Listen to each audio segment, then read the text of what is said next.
안녕하세요. 경쌤입니다. 오늘은 자기주도 학습, 정말 21세기 4차 산업혁명 시대를 살아가는 우리에게 꼭 필요한 자기주도 학습에 대해서 말씀드리겠습니다.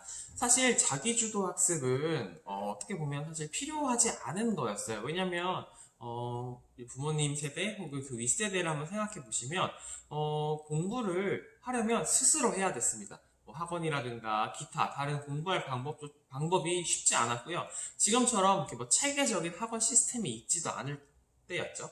그래서 뭐 저 어릴 때도 마찬가지로 뭐 전과 같은 것도 많이 활용을 했었고, 아니면 모르는 거는 뭐 친구나 뭐 주변에 많이도 물어봤었어요. 그 형제가 있으면 또 위에 형제가 밑에 형제를 가르쳐 주는 이런 여러 가지 형태의 공부가 있었어요.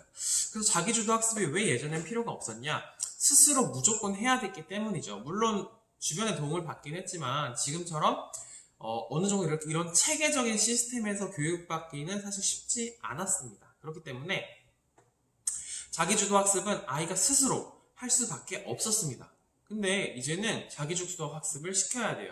왜냐면 주변에 관심을 끄는 것들이 너무 많아졌습니다. 유튜브 엄청나죠? 실제로 주변에 보면 4살, 5살 때부터도 유튜브를 엄청나게 시청하는 모습들을 많이 볼 수 있습니다. 특히 요즘에 그 저학년이나 이제 아이들 같은 경우는 이렇게 사르기나 그런 장난감 가지고 노는 유튜브 영상들을 정말 30분, 1시간, 2시간도 집중해서 보는 걸 볼 수 있었는데요. 그런 이런 즉각적이거나 약간 이런 또 약간 다소 좀 이렇게 변화가 심한 것들에 익숙해진 아이들은 공부를 하는 게 쉽지 않아요. 그렇기 때문에 자기주도 학습을 꼭 지도를 해줘야 됩니다. 자기주도 학습을 하기 위해서는 어떻게 해야 되냐? 책상에 앉아, 공부해. 이렇게 하면 안 되겠죠, 당연히. 그럼 어떻게 해야 되냐? 아이가 자기주도 학습을 할 수 있는 기초를 부모님이 만들어주시면 됩니다. 자기주도 학습의 기초 첫 번째는 당연히 독서겠죠. 자, 독서 습관을 초등학교 1학년 때부터는 최소한 갖는 게 좋은데요. 초등학교 1학년 때부터는 물론 부모님이 자기 전에 책을 읽어주고 같이 독후 활동을 하는 거 당연히 해주시면 좋지만, 아이 스스로 혼자 독서하는 시간을 최소한 20분에서 30분 정도는 주시는 게 좋다고 생각을 해요. 왜냐면 이제 읽기 독립이라는 말도 있는데, 사실 저는 읽기 독립이라는 것 자체는 이제 저는 큰 의미를 두진 않지만, 아이가 스스로 읽는 훈련을 1학년 때는 시작을 해야 합니다. 왜냐면 스스로 읽고 자기가 느낀 점을 다 읽고 나서 이야기해보는 연습을 많이 해보면 아이가 공부를 하면서도 궁금증이나 모르는 게 있을 경우에 그걸 기억했다가 물어보는 이게 기억력 향상에도 도움이 되고요. 그리고 아이가 모르는 내용을 책을 읽으면서 다시 알게 되는 경우도 사실 많아요. 왜냐면 동화책 같은 경우도 지금 당장 내용이 이해 안 돼도 뒤에 조금 더 읽다 보면 이해되는 게 많아요. 그렇기 때문에 책을 온전히 처음부터 끝까지 다 읽어보고 그래도 이해가 안 되면 한 번 더 읽어보는 이런 과정을 거치면 아이가 스스로 이해하고 스스로 학습하는 능력이 조금씩 생기기 시작합니다. 그러면 이걸 토대로 해서 아이가 교과서를 혼자 읽어보고 교과서를 혼자 요약해보고 그리고 교과서 활동을 혼자 해보고 공책 정리를 혼자 해보는 점점 학년이 올라갈수록 이런 여러 가지 단계를 거치면서 아이의 자기주도 학습 능력이 개발됩니다. 다음 두 번째입니다. 첫 번째는 독서를 말씀드렸는데요. 두 번째는 어떤 걸 하면 좋으냐면 계획표를 좀 세우시는 게 좋습니다. 계획표를 아이랑 함께 이야기를 하셔서 계획표를 꼭 세워보신 다음에 그거를 실천을 해보셔야 됩니다.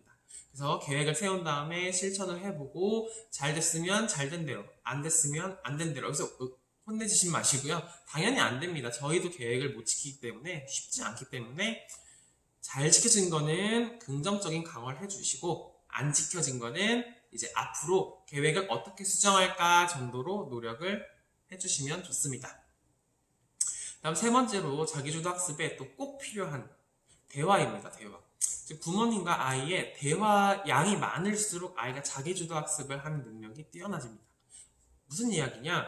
아이가 계속 질문을 하고 부모님을 계속 대답을 하고 사실 이게 엄청나게 힘든 과정인데 아이들은 어느 정도 크면 어차피 질문을 안 하게 되는 이 질문 수가 저절로 줄어들게 돼요. 그렇기 때문에 조금 힘드시더라도 최대한 질문엔 좀 최대한 대답을 해주시고, 잘 모르시겠으면 그냥 모르는데 한번 찾아봐 줄래? 아니면 잘 모르겠는데 한번 알아서 공부해서 알려줄래? 정도로 대답해 주시면 아이가 이제 스스로 또 찾아보는 거기서 또 재미를 얻을 수도 있어요. 그렇기 때문에 모른다고 귀찮아, 딴 데 가서 물어봐, 아빠한테 가서 물어봐, 엄마한테 가서 물어봐 하시기보다는 조금 더 공부해서 알려줄래? 아니면 저 책 읽어보면 알 수 있는데 저 책 읽어보고 좀 알려줄래? 뭐 요 정도로 접근하시면 큰 도움이 될 것 같습니다. 그리고 마지막 네 번째 말씀드리는 가장 중요한 건데요.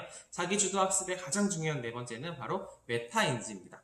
메타인지는 공부하는 것을 공부한다, 뭐 생각하는 것을 생각한다, 뭐 이런 식으로 많이 표현이 되는데요.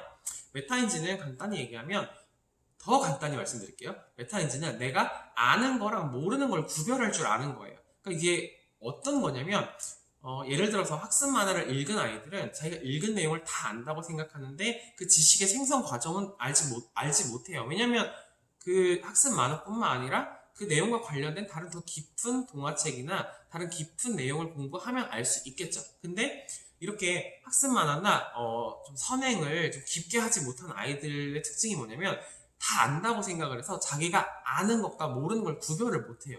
이게 왜 학습에서 약간 어려움이 발생하냐면, 아는 거는 복습만 하고 넘어가면 되고 모르는 건 공부를 해야 돼요. 근데 다 안다고 생각하거나 난 다 몰라 됐어 라고 생각을 하면 아는 것도 모르게 되고 모르는 건 절대 모르게 됩니다.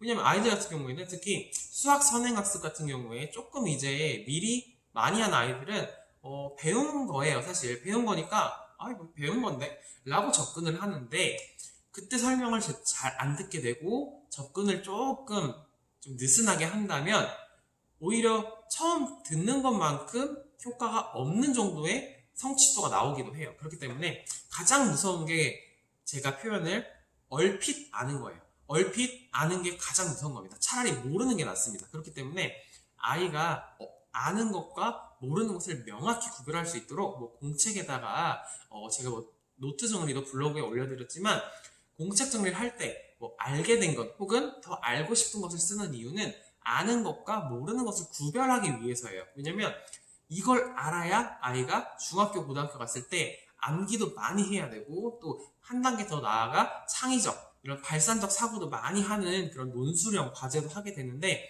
아는 걸 정확하게 알아야 글을 쓰거나 문제를 풀 때 정확히 적용할 수가 있지, 모르는 걸 안다고 착각하면 글쓰기도 약간 2% 부족한 글쓰기가 되고 문제는 틀리게 됩니다. 그렇기 때문에 아이가 평소 공부할 때 정확히 아는 것, 정확히 모르는 걸 구별하고 아이가 표현할 수 있게 해주세요.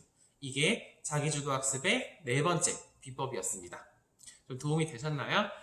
궁금한 내용 있으면 제 블로그나 유튜브에 댓글 남겨주시면 제가 열심히 준비해서 다시 찾아뵙겠습니다. 그럼 안녕히 계세요.